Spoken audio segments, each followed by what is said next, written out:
Alright, so today we're going to be talking about DNA replication. We're going to be talking about what it is, why we do it, and the different proteins that are involved in the different processes for replication.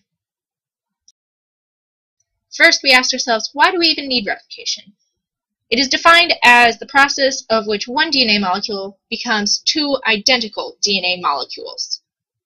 DNA replication allows the passing on of conserved traits onto the offspring. So in the picture we see the traits for blue eyes are being passed down to the parent's offspring. Specifically with bacteria, it allows bacteria to produce an identical copy of themselves and allow complete conservation of all traits. So what exactly is this DNA that we keep talking so much about? So DNA is the double-stranded macromolecule that contains the genetic code for an organism.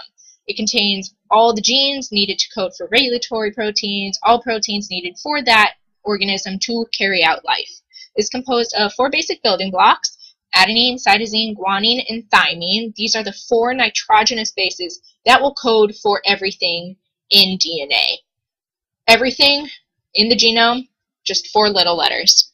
Together, these nitrogenous bases will form a double helical structure, which can be seen in the picture. Again, molecule codes for the different proteins that are needed for the organism to survive. Alright, now that we have a little bit of background knowledge on DNA itself, we can actually get into DNA replication.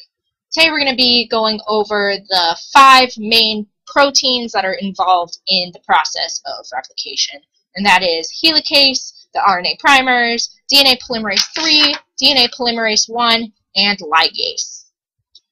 So the very first enzyme that we're going to cover that is used in DNA replication is called helicase. Helicase is the enzyme that will literally break the helix, as its name suggests. It does this by breaking apart the hydrogen bonds that are involved between the nitrogenous bases. So it's going to break the 2 bonds between adenine and thymine, and it's going to break the 3 between guanine and cytosine.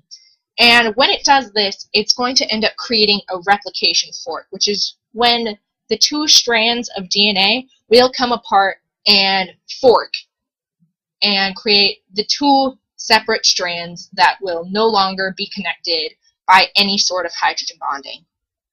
By breaking these bonds, this will allow the DNA polymerase to come in and allow DNA synthesis and replication to begin to occur. You have to break the bonds in order to allow room for the synthesis to occur. The next step in DNA replication is going to be the placement of the RNA primers. This is done by DNA primase, and basically what it does, it just marks some of the DNA bases with RNA bases to allow DNA polymerase to know where to come in and where to begin that replication. It's basically just a notification, start the replication here. So as we can see from the picture, only a little piece of the sequence is actually marked with the primer. The rest of it is still all DNA, and it's still all going to be synthesized and all end up being DNA in the end. Now we get to the actual synthesis of the DNA, and this is originally carried out by DNA polymerase III. Polymerase III is responsible for the actual replication. DNA is always synthesized from 5' to 3' end, so that means DNA polymerase III is going to be moving from 3' to 5'. So in this process of replication, you're going to end up with a lagging strand and a leading strand. The leading strand is the one that's being synthesized from 5 to 3. So it's just going to be able to run straight. Since it is already aligned with the polymerase, there will be no problems. The lagging strand is a little more difficult since it is not aligned properly to be able to just be synthesized straight.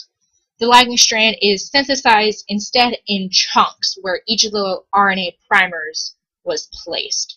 These chunks are called the Okazaki fragments, and these fragments are separated by the RNA primers. The DNA polymerase knows to flip back and start at each of the primers. However, from where the primers start, they are not connected. There is no bond yet between the different fragments. So now that we actually have some replicated DNA and some new molecules, we have to go in and remove those RNA primers and replace them with actual DNA. That's going to be the job of DNA polymerase 1. That is going to come in, it's going to remove the RNA primers from the sequence and replace them with actual DNA bases. But note, it does not join the bases together. It does not form any phosphodiester bonds between these bases. It is simply there to replace the RNA and turn it into DNA. Now we come to the final step and the final enzyme in DNA replication, and that is ligase.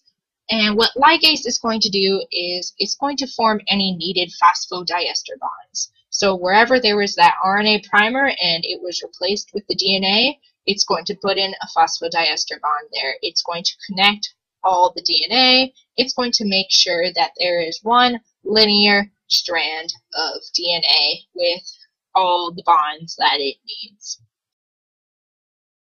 Just as a few last notes about DNA replication, it does not only start at one point.